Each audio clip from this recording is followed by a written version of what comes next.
Hello, everybody. Welcome. Happy World Migratory Bird Day. My name is Sky. I use the gender pronouns she and her, and I am the Communications and Development Coordinator here at CPAWS-BC. I'm so glad that you've joined us today, as well as our expert panel.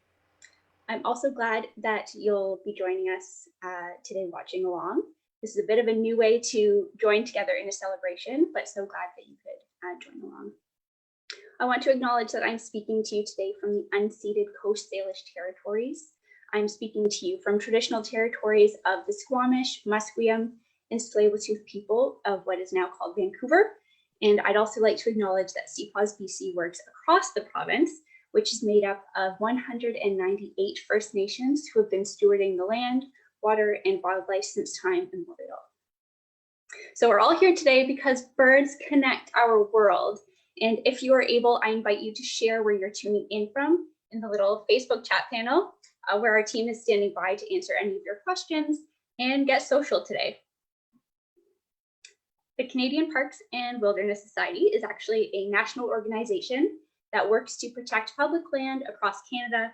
And here in the BC chapter, we focus on land and water protection here in our beautiful province. We work with community groups and all levels of government to ensure that native plants and animals have the space that they need to thrive, not only now, but also into the future. Over the past 50 years, CPAWS has played a lead role in protecting over 500,000 square kilometers put together, which is an area larger than the Yukon. And that also happens thanks to incredible people like you who take action, advocate, and donate to protect land and water.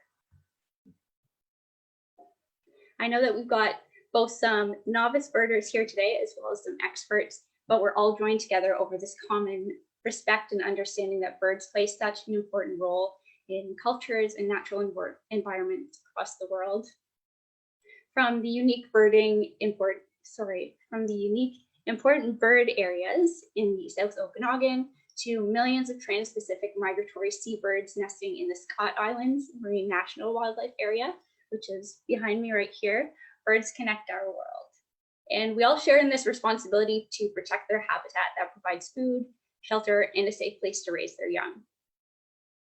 So today, we're pleased to be joined by a fantastic expert panel to learn about birding by ear, some of the common and uncommon birds to look for this spring, and how you can become a citizen scientist.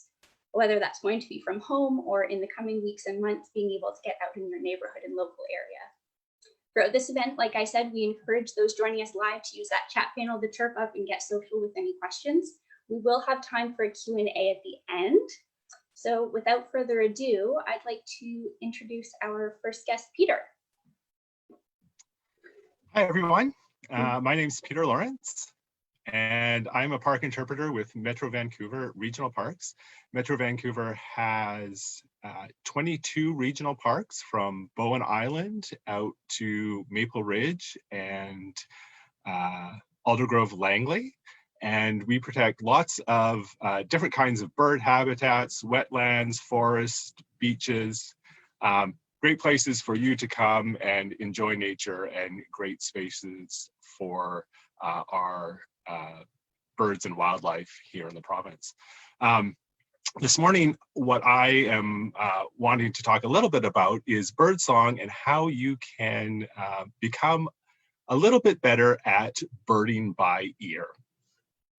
At this time of year, we've got lots of migrant birds coming through the area, and I really notice a lot more bird song as I'm out walking, even just around my neighborhood, not even necessarily in a park. And one thing that I really enjoy at this time of year is listening to that bird song and sort of thinking to myself, oh, there's an old friend who's come back as migration happens. So there's lots of different reasons why birds might be making sounds. Sometimes they're young birds begging for food, sometimes they're alarm calls, sometimes they're just little contact calls in a flock to say, I'm over here, where are you? But what we think of as bird song is sort of the longer sounds and vocalizations that birds use to either defend a territory or attract a mate. Some birds do this by singing. There's other birds that do this sort of thing by, woodpeckers, for example, will drum out something on a hollow tree. Ruffed grouse and some other birds can actually use their wings to make noise. But this morning, I'll mostly be talking about the vocalizations of bird song. And there's some really great reasons why you might want to learn bird song. A lot of the time, birds are easier to hear than they are to see. You know, a bird might be way up high in a tree somewhere and you can't quite see it, or hiding deep in some bushes. And you're like, I know it's in there, but what is it?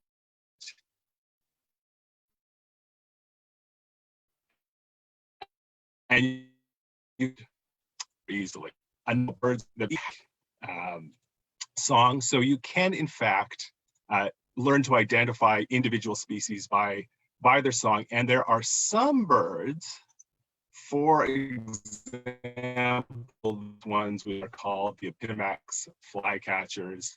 And really the only way to tell them apart is by their song. When I look at these pictures, this is from the Peterson Field Guide, and I'm like, the background is different, the bird is the same. And that's kind of your experience of them in the field as well. But they all have really distinct songs, and that's a great way to be able to tell them apart.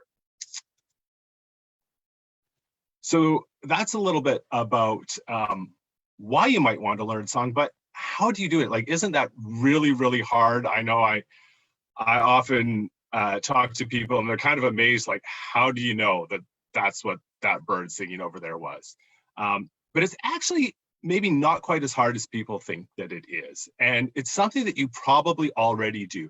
Maybe not with birds, but maybe with some other things. So if you're a music aficionado, you can maybe tell Beethoven from Bach from just a couple of notes. Or you can tell the difference between a trumpet and a clarinet. Those two things sound different and you know it. Or maybe you've had the experience of having a phone call from a really good friend or a family member, and you don't have to ask who is this or check the ID, even when all they've said is, hi, it's me. You recognize their voice. And this can be the same with birds. It's just sort of a matter of familiarity. And there's a number of different ways that you could go about learning bird songs. One way, and I have to say, I don't necessarily recommend this one personally. It hasn't worked great for me, but some people use something called spectrographs, and it's basically a picture of the bird song used through the frequency, the pitch of the song, and they put it on a graph. And it just kind of looks like a little fuzzy squiggle on a chart. It doesn't mean a lot to me, but maybe if that's something that you do in another part of your life, that'll make great sense to you. Another way to learn bird song is to get a CD or go on a website and just listen to recordings of a bird song over and over again. That's what I did when I first needed to get serious about learning bird song. I was doing field surveys and I needed to learn a bunch of birds quickly. And that's one way that you can go about doing it. It is a little challenging though for a couple of reasons. One is when you're listening to that recording, there's always this really calm voice that announces the name of the bird before the bird sings. And that doesn't happen in nature. And the other thing is that recording represents one song from one individual of that species. And there's a lot of variation that can happen. So if you've just got used to that one song over and over again, you might hear something that's a little bit different, either because the individual is different. Some species sing a little bit differently in different parts of the country. And so the recording might not be exactly what you're hearing in the place where you are.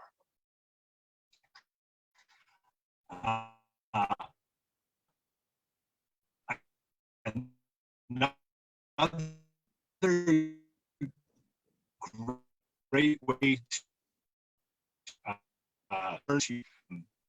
so a field guide will find a little phrase of what they think that bird is saying. And there's a lot of those that are published, although really I think coming up with one for yourself is maybe a better way to go about that.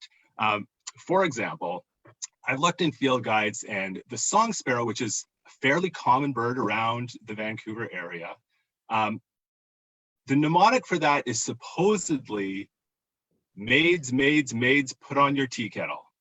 And I have to say, I have never heard that in the song sparrow song. Like that little memory trick does not work for me at all.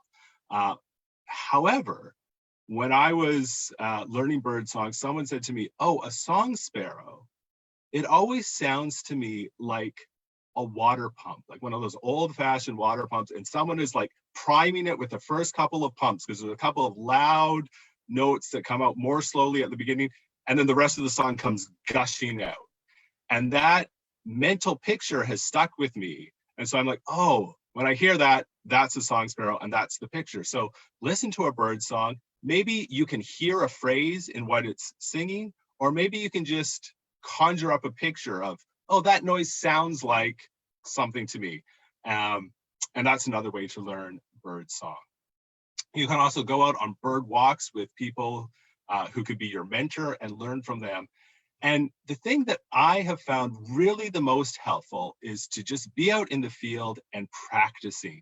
And in fact, listening for a particular bird song, have it kind of go drive you nuts. What is that? What is it? I keep hearing it. I can't see the bird. What is this?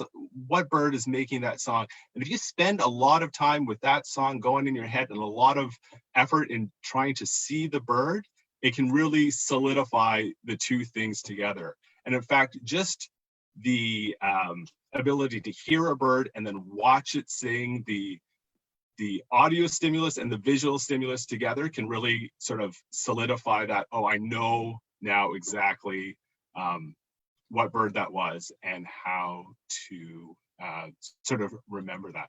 So what I actually want to do right now, although I can't take you out in the field to practice birdsong, I do have a little bit of a video that I made a couple of years ago that is me out in a regional park talking about bird songs. So maybe you'll recognize in this video some bird songs that you have heard in your neighborhood or out on a park near you. So I will play that now, and we'll have a listen to some bird songs together.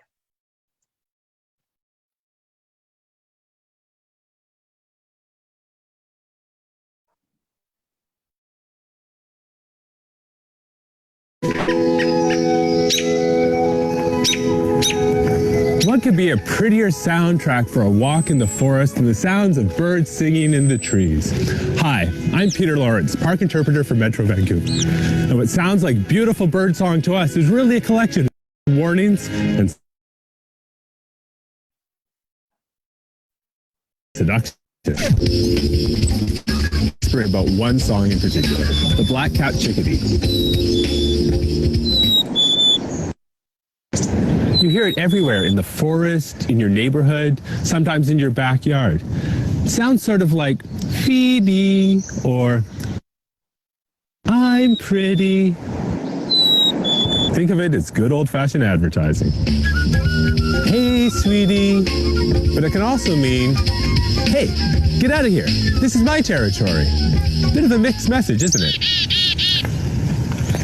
The more familiar chickadee call is made when the birds are in a flock or when they see a sign of danger.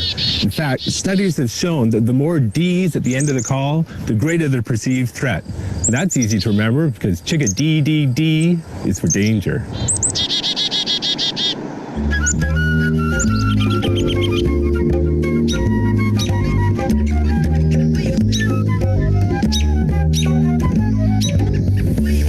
Here in Metro Vancouver, robins can be found year-round. In the spring, their early morning song is almost as predictable as your alarm clock, and a whole lot prettier. You can remember it by its delightful whistle. Cheerily, cheery up, cheerio, cheerily. And then there's the white-crowned sparrow. When I was a student at UBC, that song was a sure sign of spring exams, but somehow I still like it. When the weather warms up, listen for them singing, "See me, pretty, pretty me." As their name implies, they have a white striped head that reminds me a lot of a fancy cycling helmet.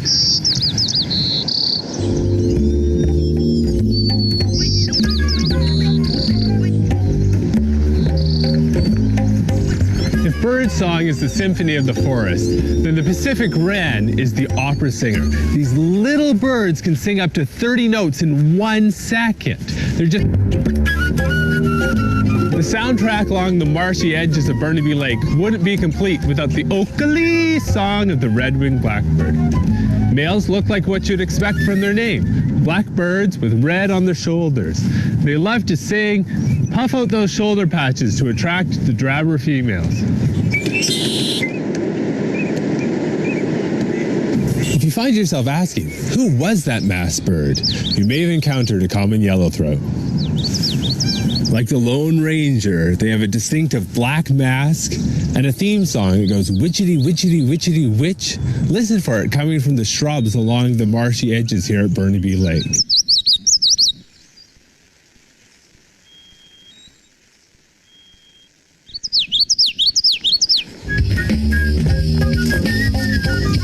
I know it seems like a lot to remember, but if you just spend a little time watching and listening, soon you'll be hearing old friends all around you. And remember, wherever you are in the region, there's a park just waiting for you to explore. From Metro Vancouver, I'm Peter Lawrence.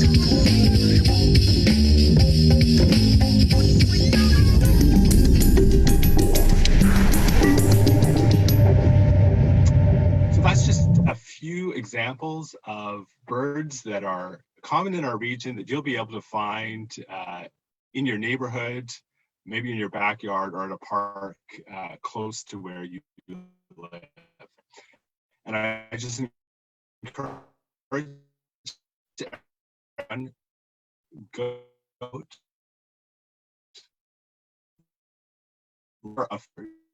a real try to learn a couple season progresses, or next spring just try to add a few more, and you really find that you're like, oh, there's an old friend, and then, oh, that's something new, interesting, different. I want to pay more attention to what that is, and it will really enrich your bird watching or your walks out in nature.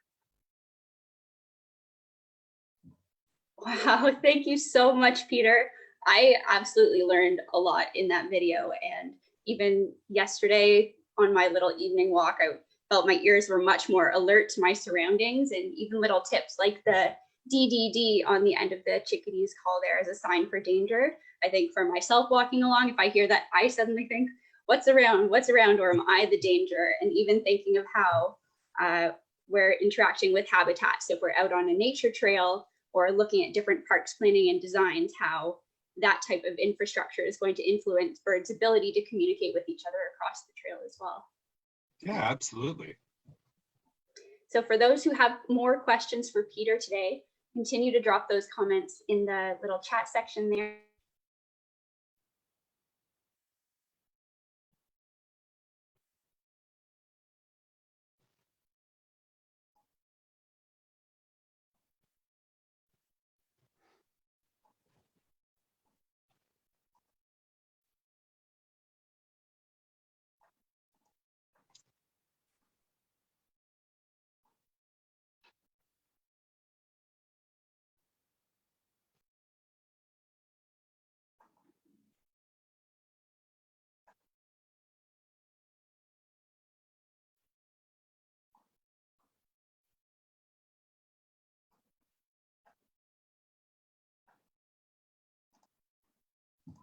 Oh gosh, on mute.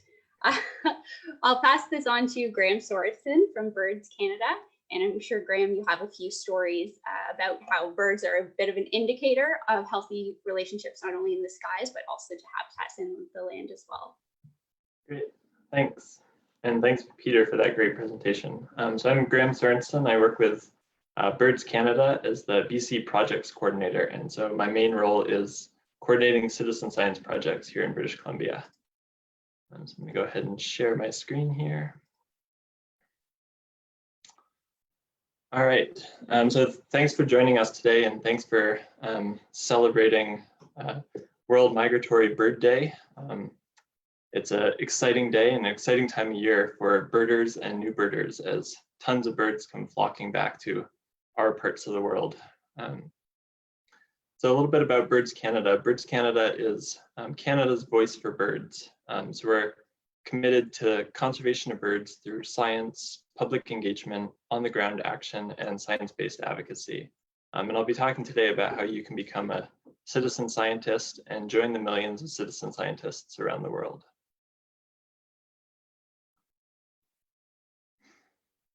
All right, so I want to start by playing this animation of barn swallow migration. I'll play it a couple times so people can see it. So barn swallows spend the winter in South and Central America and then spread across all of the US and Canada to breed throughout the summer. And watching animations like this, you can really get the sense of how migrating birds connect us. So these are birds that are traveling thousands and thousands of kilometers, breeding up near where we are, and then returning back to their South American wintering habitat. And data for animations like this comes entirely from citizen scientists.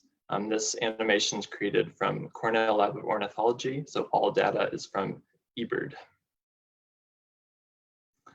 And right now in southern British Columbia and across Canada, amazing birds like this yellow warbler here are helping us in these times as they're returning to our parks and forests and neighborhoods, and bringing with them their colors and their songs and their journeys. And as like Peter mentioned, and I really like, it's like old friends returning to our neighborhoods. So collecting citizen science data on observations of birds can help them in return, especially during migration that's happening now. There's also things you can do by making your yard, your windows, or your neighborhood more bird friendly. So there's some examples here on the slide, and I encourage you to visit our website and learn more about how you can help birds directly. Birding from your yard or patio or neighborhood is also much more common this year than normal springs. In normal springs, a lot of us birders are out in the parks every morning early, getting out trying to find all these migrants. But right now, a lot of us are trying to bird more close to home.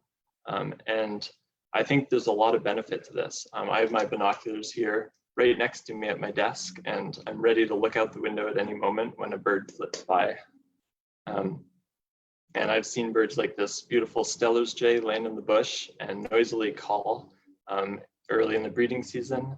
And right now there's tons of warblers flitting by. And I like spending time and slowing down and looking at yellow-rumped warblers. So both of these photos are yellow-rumped warblers, but there's two subspecies we get here. And if you slow down, you take the time, you can notice things like one has a yellow throat and the other doesn't. And that's how you tell these two subspecies of yellow-rumped warbler apart. So citizen scientists aren't all experts, and bird observations from anyone can help birds and contribute to really important data sets. In May, Birds Canada typically runs a schoolyard bird blitz for kids and educators, but this year, because of the changes that we're all facing, anyone can join the bird blitz at home, and this is a really great initiative and project I encourage you to be involved in. All it takes is signing up, counting the birds from your home or yard or apartment, and entering the sightings at birdscanada.org/birdblitz. There's also some really great resources there to help you identify birds. So we've already learned some about how to identify some birds by song. There's some great resources as well for how to identify them by sight as you're just getting started. So citizen science is that easy, and the more people that participate, the more valuable the results become. If all you can see from your house or your home is a couple of black-capped chickadees or some European starlings that are all over our neighborhoods, or that bald eagle that just flew over, then that's still really useful data. It doesn't have to be that you're identifying 6 warbler species to contribute to citizen science. And so this Bird Blitz at Home program also connects to eBird. And so for those of you that are already avid birders or eBird users, submitting data to this can connect to your larger account and connect to a bigger project with eBird. And so in general, if you're interested in birds and citizen science, eBird Canada is an amazing first place to go. So eBird is both an application for your phone that can be used to report birds while you're in the field or at your house, but it's also a website with an incredible amount of information on it.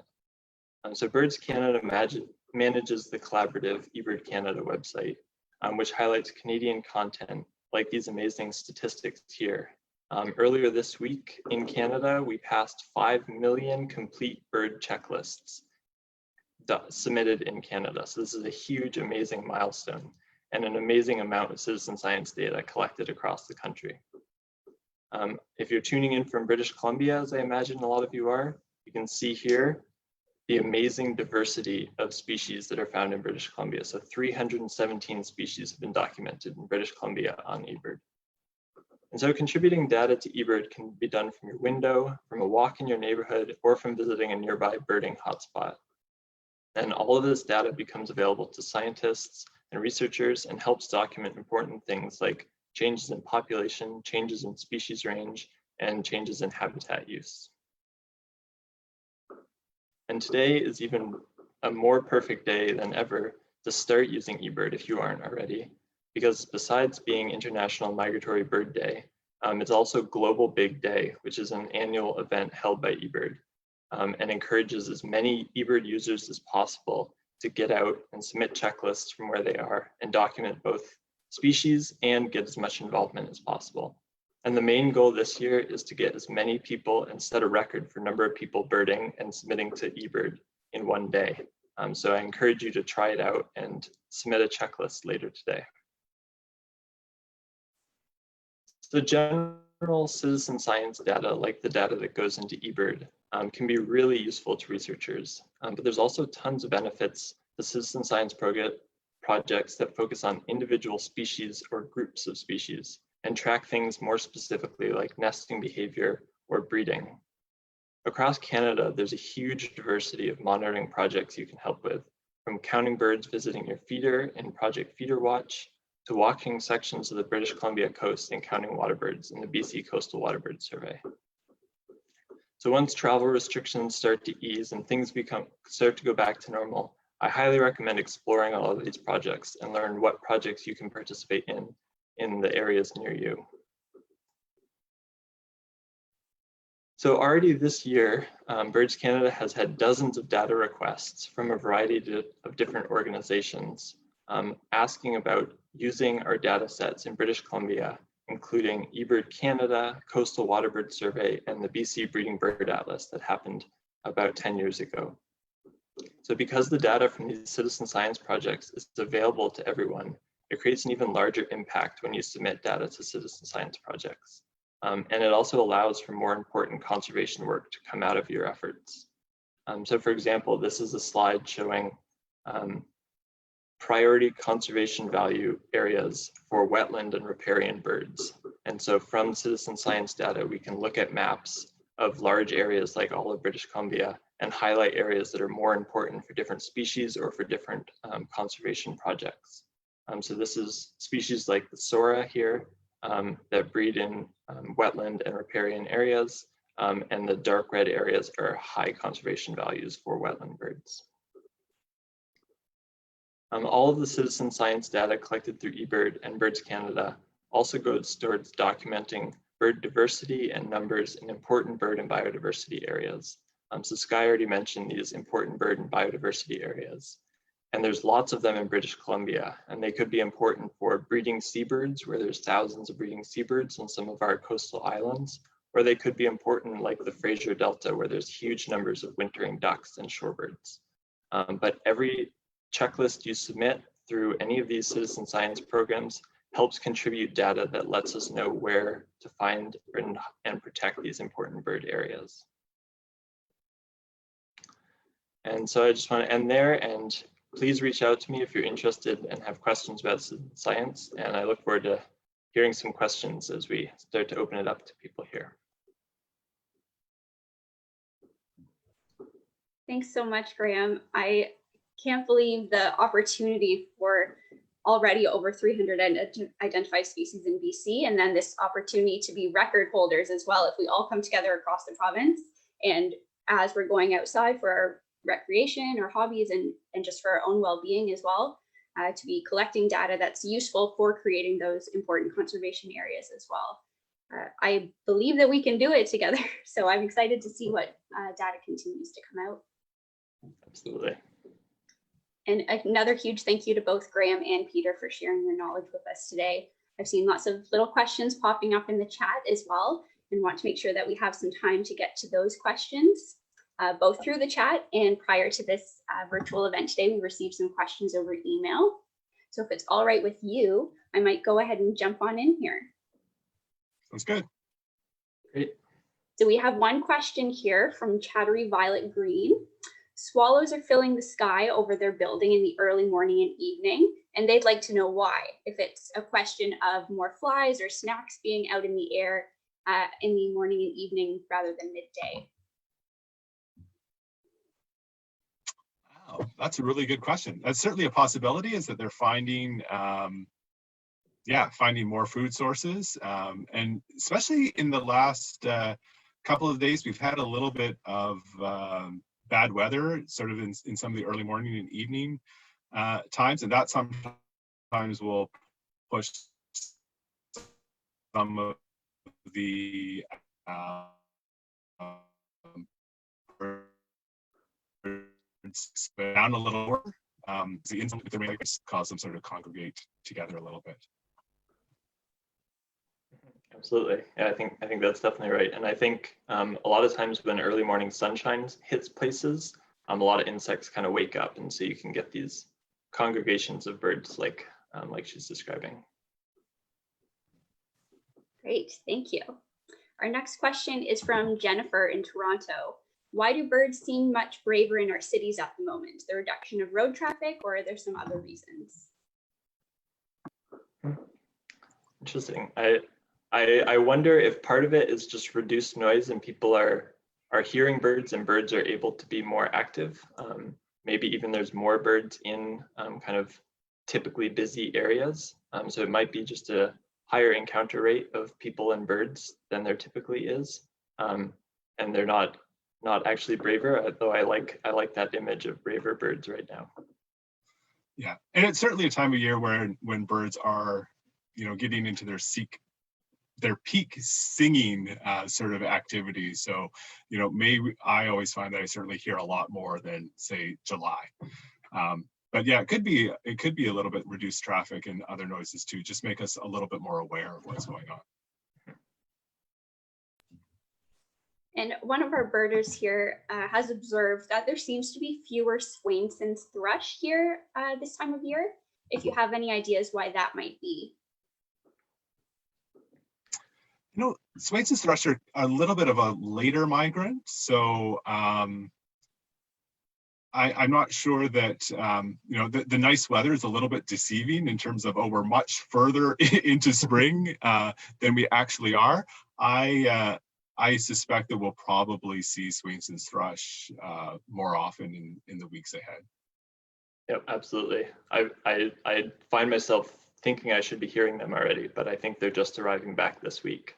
So in the coming weeks, we'll hear more. Great. And another specific bird question. Here in Vancouver, house finches are a quite gregarious one these days. Will they become more solitary once they build nests and lay eggs? That's certainly a behavior that we see in birds more often, whether it's house finches or even if you're in Vancouver and you're familiar with the big flocks of crows that fly over the city into Burnaby at certain times of year.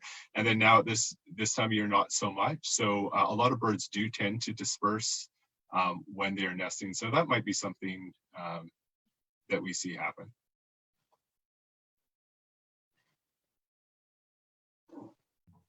Great, thanks.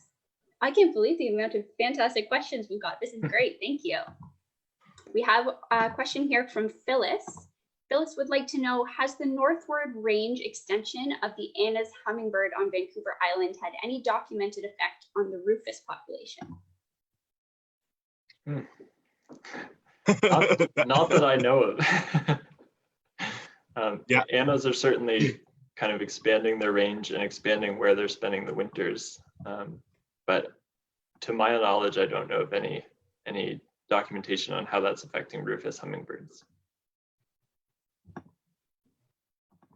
Yeah, I'm not aware of anything either. I think this is this question and our previous question about the Swainson's thrushes is an example of what Graham was talking about, where citizen science can potentially play a role. Like I know eBird's a great place to go, and you could find out, well, when should I expect to see Swainson's thrush?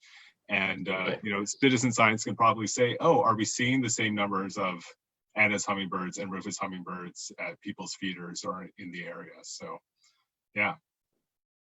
Absolutely. Great. Got a couple questions that were submitted by some CPAWS-BC supporters in advance.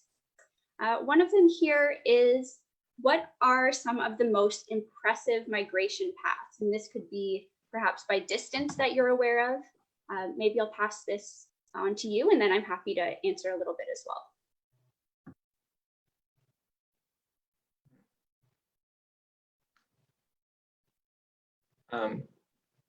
Can you repeat that? Just still pondering it there.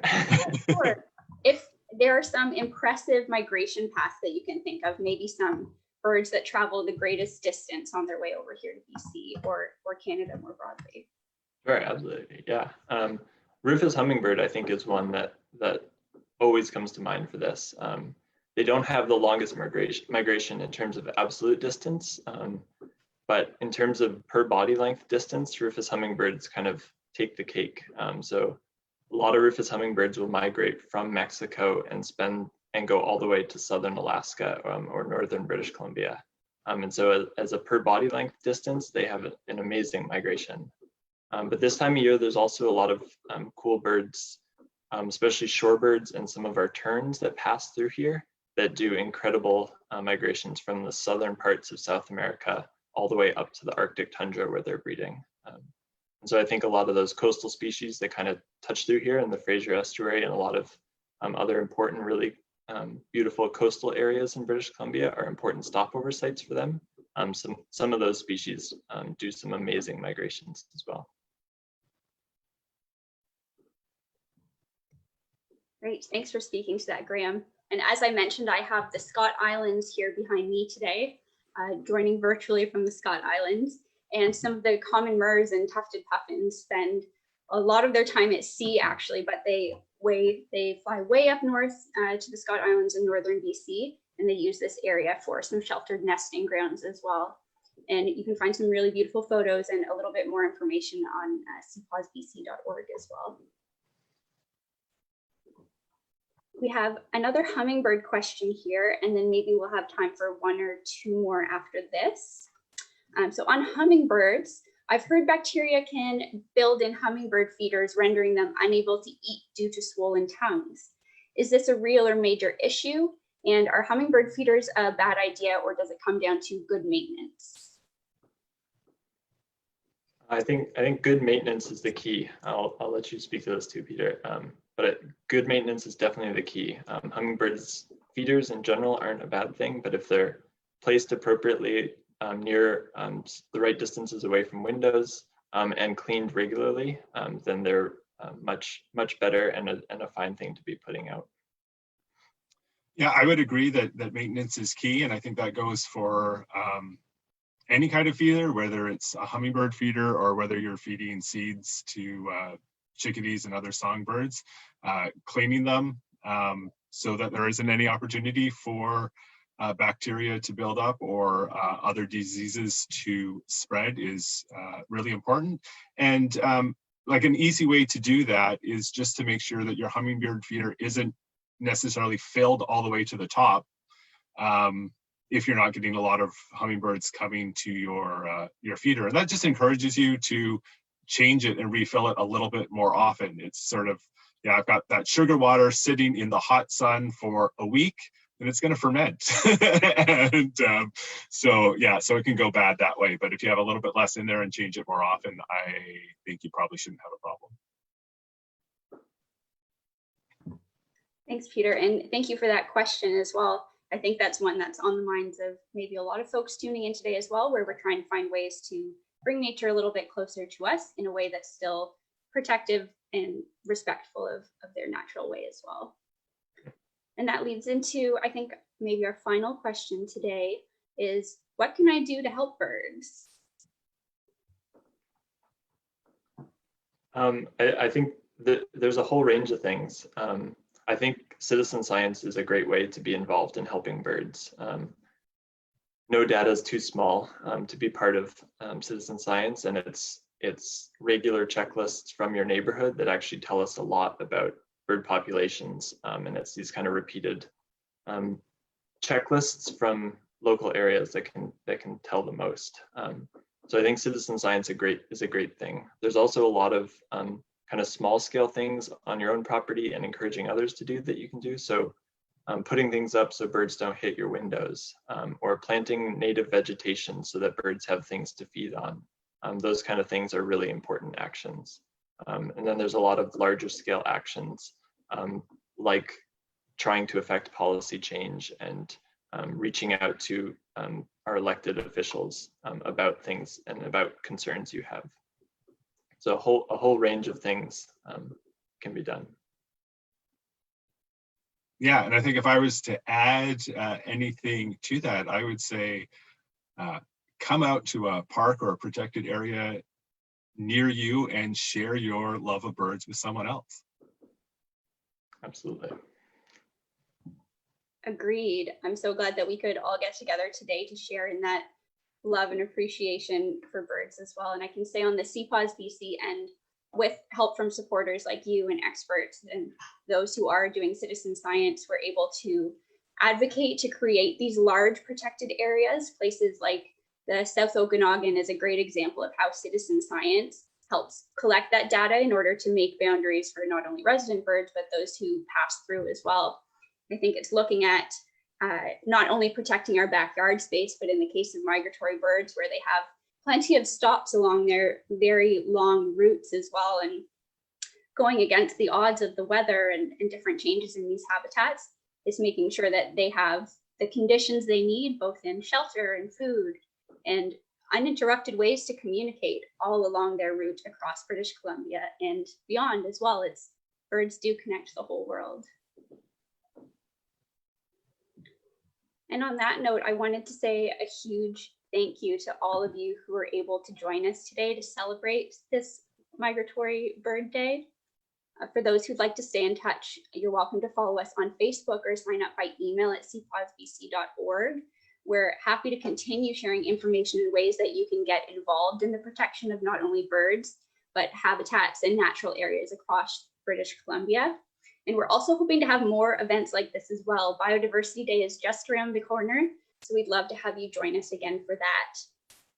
And I'll make sure that we have links to Metro Vancouver Regional Parks, Birds Canada, and CPAWS-BC in our little comment chat box as well. If you did enjoy this panel, and if you're able to right now, please do consider making a donation. As a charity, CPAWS-BC relies on gifts from people like you to keep our team at work and protecting nature today and always. So we'll leave a little link for cpawsbc.org/gift. Anything else you'd like to add there, Graham and Peter?